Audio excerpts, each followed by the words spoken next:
Bienvenue sur Décidéo, le podcast des passionnés de data, présenté par Philippe Neubourg.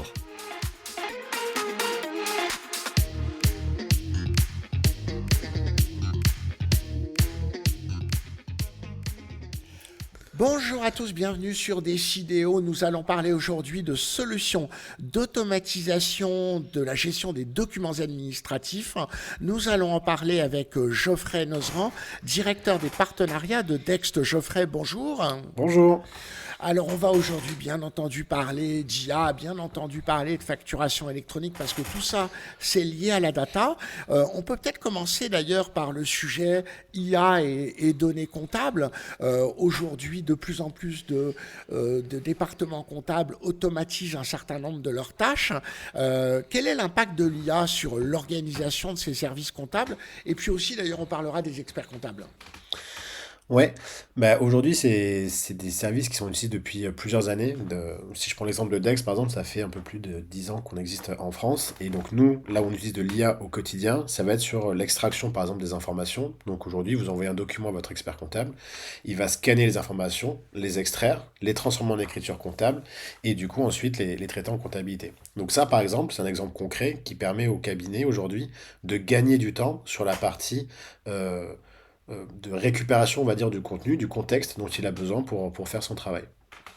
Et l'IA, elle fonctionne bien là-dessus, elle se trompe moins qu'un comptable? Oui, aujourd'hui, nous, on est à 99% de taux d'extraction parce qu'en fait, on a mis en place plein de règles.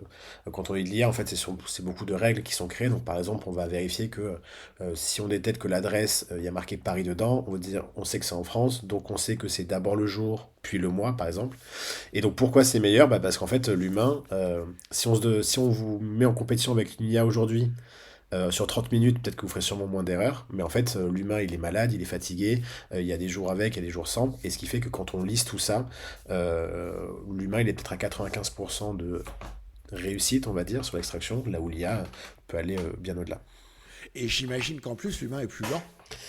L'humain est plus lent. Aujourd'hui, vous pouvez déposer 2000 factures le soir à 18 h et aller vous coucher, et l'IA va travailler dans la nuit, là où, on essaie d'éviter de faire ça quand même du côté humain.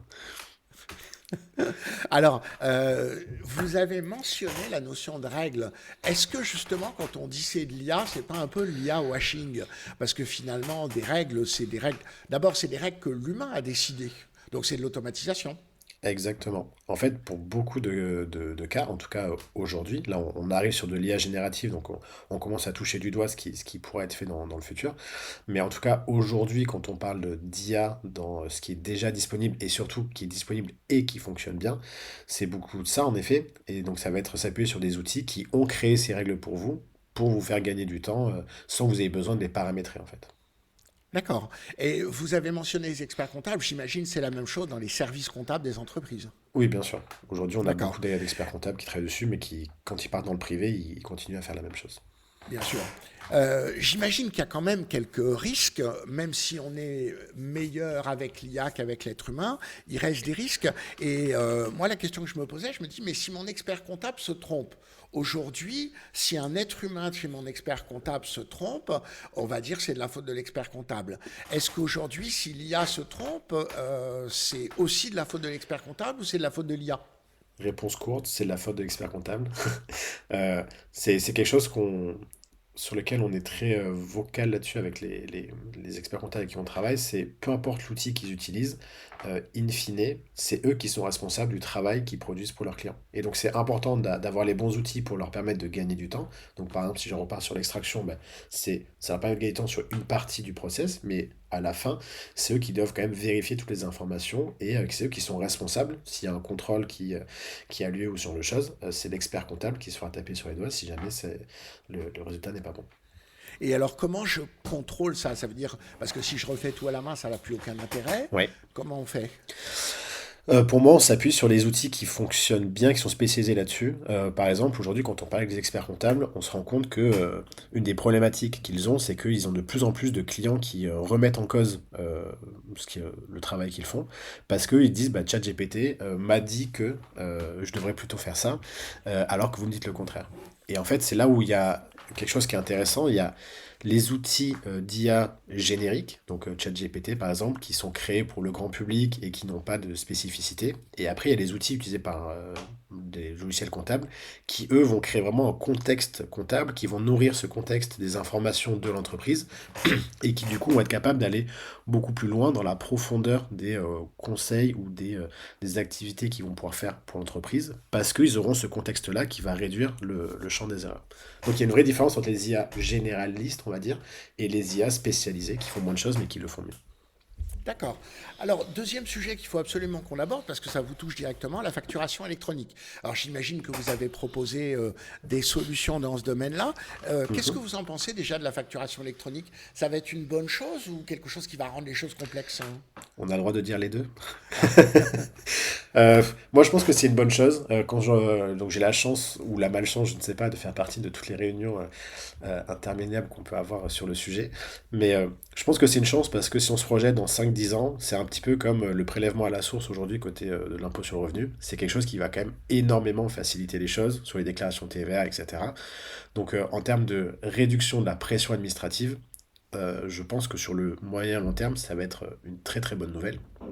Maintenant, je pense qu'à court terme, forcément, au moment du lancement, il y aura sûrement beaucoup de petits couacs. Je pense que ça va être très très complexe quand je parle aujourd'hui avec tous les experts comptables. Je sais que toutes les petites entreprises qui n'ont pas du tout d'outils de facturation et qui vont devoir passer ce cap.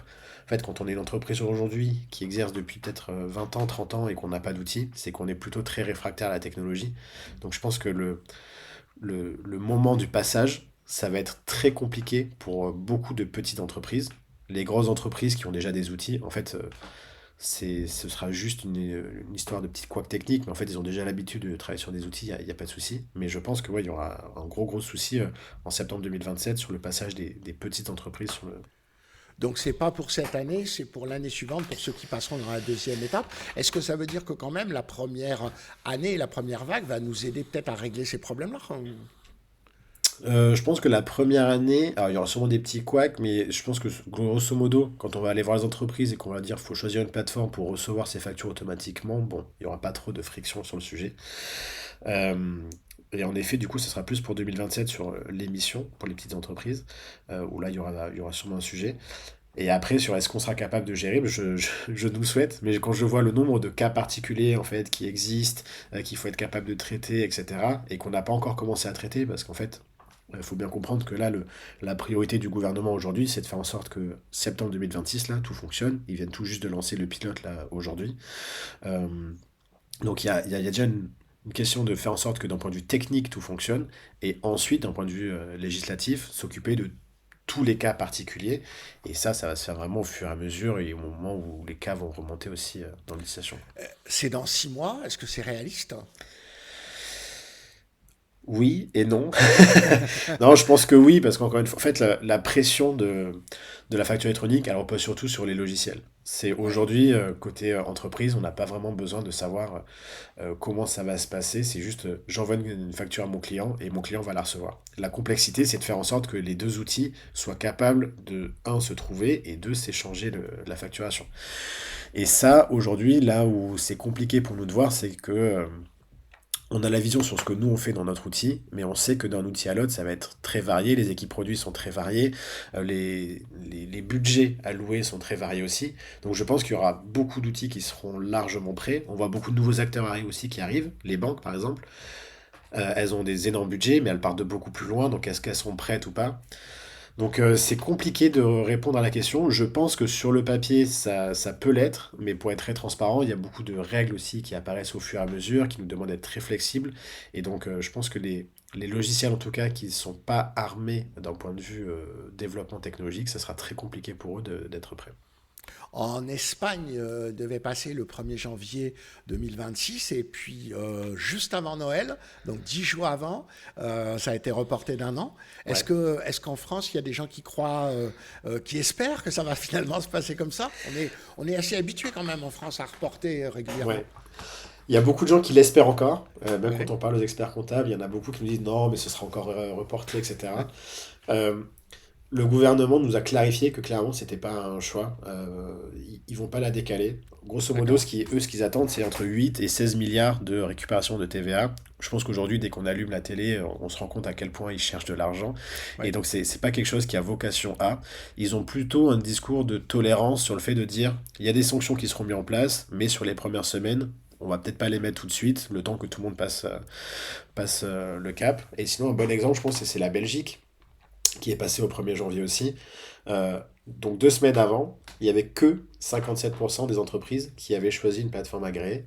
Et je pense qu'on n'est pas forcément plus intelligent que nos amis belges, donc je pense que ce sera sûrement la même chose en France.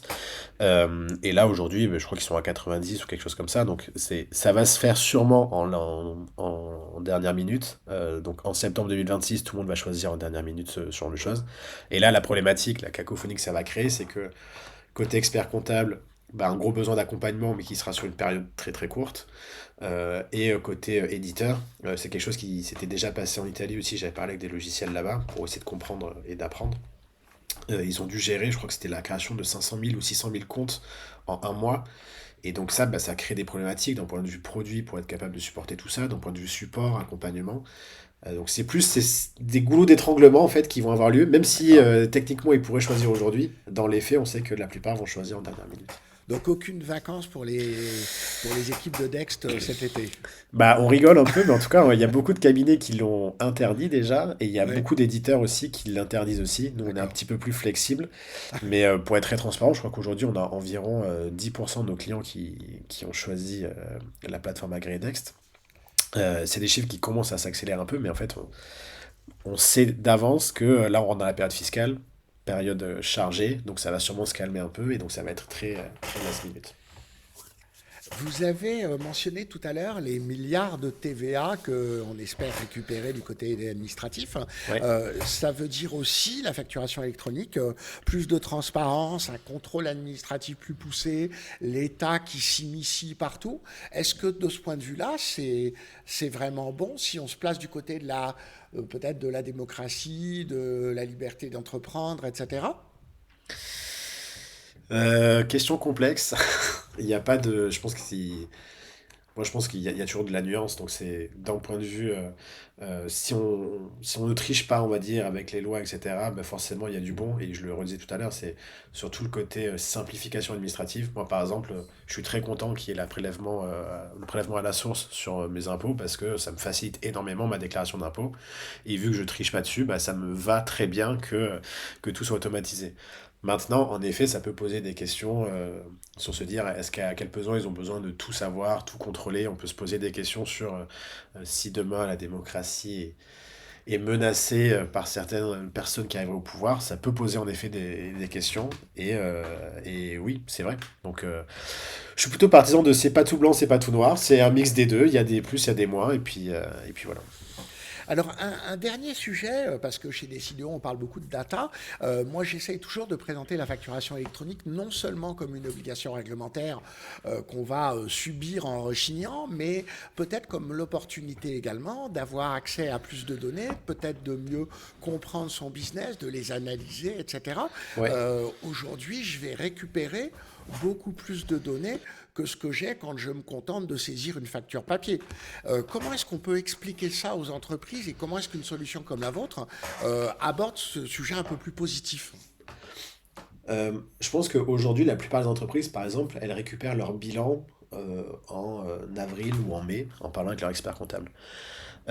Demain, dans le monde de la facture électronique, vu que toutes les factures seront transmises en temps quasi réel, ça veut dire qu'on peut imaginer que vous ayez votre bilan le 10 janvier ou le 15 janvier. Aujourd'hui, il y a déjà des cabinets qui le proposent quand ils ont des outils d'automatisation poussés dans le cabinet.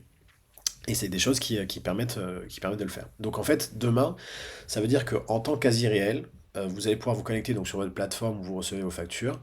La plupart sont en train de s'équiper de solutions de paiement, de solutions de tableau de bord, etc. Donc en fait, vous allez pouvoir piloter votre entreprise beaucoup plus facilement qu'avant, puisque vous serez à jour sur les factures reçues, les factures payées, avec la gestion des statuts. Vous serez à jour du coup sur vos tableaux de bord, etc. Toutes ces solutions seront quand même pas mal interopérables, donc vous pourrez brancher des différents outils que vous allez utiliser. Et donc je pense que pour les personnes qui, encore une fois, hein, si j'enlève les réfractaires, pour les personnes qui aiment la technologie, qui aiment s'en servir, c'est vraiment une source d'opportunité de pouvoir se dire, ok, bah là je vais avoir toutes les informations en temps réel, et ça c'est la clé pour ensuite brancher plein d'outils dessus et décider de ce qu'ils veulent en faire. Le rêve de la comptabilité, de la gestion en temps réel, automatiquement, etc. Alors, c'est un rêve ou c'est un cauchemar? Parce qu'en même temps, moi j'ai fait il y a de très très nombreuses années un BTS compta.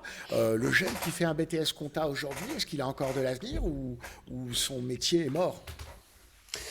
Moi, je pense qu'il a de l'avenir, ça n'engage que moi, mais je pense que les missions vont changer. Euh, Aujourd'hui, en effet, si on se dit, je sais pas, il y a 40 ans, en cabinet comptable, il y avait des personnes qui faisaient que de la saisie de factures parce qu'il y avait les flux de factures à gérer.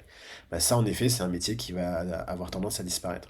Maintenant, ce qu'on observe aujourd'hui dans les cabinets, il y a plusieurs choses. Il y a un, tous les cabinets, tous les clients réfractaires, bah, il y en a beaucoup pour qui bah, gérer toute cette nouvelle réforme et donc gérer la facturation, c'est compliqué. Et donc il y a les cabinets, par exemple, qui embauchent des personnes qui vont ensuite détacher un jour, une demi-journée, 2 jours par semaine dans les entreprises pour gérer ce côté administratif et dire, bah voilà, on va s'occuper de faire la facturation pour vous sur l'outil, on va s'occuper de faire les relances, on va s'occuper de faire les paiements, etc., etc. Donc ça, c'est un nouveau service qui apparaît chez certains cabinets.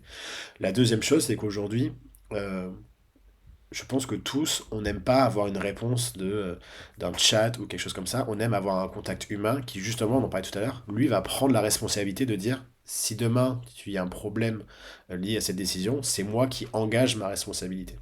Et là, du coup, je pense que l'évolution vers quoi on va tendre, ça va être d'avoir des personnes qui vont être vraiment beaucoup plus dédiées à notre accompagnement et qui vont pouvoir dire, ok, vu que j'ai la vision en temps réel sur ton entreprise, voilà ce que je te conseille de faire.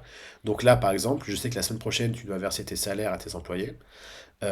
Tu n'as pas assez d'argent sur ton compte pour le faire. Par contre, tu as 35 000 euros de factures qui sont dehors en attente d'être payées. Donc, ce que je te propose, c'est là, sur les 3 prochains jours, je fais des relances à tes fournisseurs, à tes clients pour qu'ils te payent. Et si jamais ça ne le fait pas, on va brancher une solution d'affacturage pour que tu te fasses payer par la banque et que tu puisses avoir la trésorerie pour payer tes employés la semaine prochaine. Donc ça, c'est un niveau en fait de service qui sera très facile à mettre en place, peut-être pas le jour 1, mais on va dire dans les 2 3 ans qui arrivent, et qui va du coup faire évoluer les missions. Et donc, on aura bien entendu beaucoup de data au milieu de tout ça. Merci beaucoup, Geoffrey Nozeran. Je rappelle donc que vous êtes directeur des partenariats de la société Dext, D-E-X-T. Vous allez sur dext.com si vous avez envie d'en savoir plus et vous proposez donc différentes solutions d'automatisation de l'ensemble des documents administratifs. On a beaucoup parlé de compta, mais je crois que vous gérez beaucoup d'autres types de documents également. Ouais, donc vous pouvez déposer surtout bah, la facture, vous pouvez créer vos factures sur Dext et vous pouvez aussi déposer, en fait on a un système de jet intelligente où justement on va utiliser l'IA pour aller scanner un contrat que vous avez déposé par exemple et en sortir les informations clés à gérer, on fait les notes de frais, on fait les indemnités kilométriques, bref, beaucoup de choses, hein. Super. Merci beaucoup, Geoffrey. On se retrouve très bientôt sur Décidéo pour de nouvelles interviews. Merci. On se retrouve très bientôt sur Décidéo pour un nouveau podcast des passionnés de data.